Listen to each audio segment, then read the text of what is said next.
In front of me is REALME GT8 Pro, and today I would like to show you how you can change font size.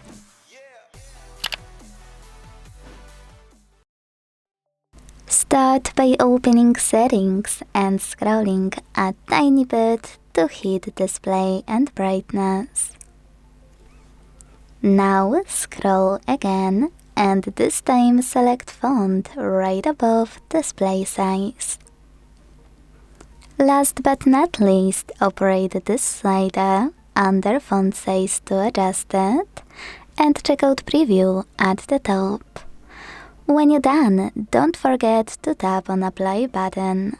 Without it, your changes won't be saved. So when I tap and go back, I can see that size of my font has changed.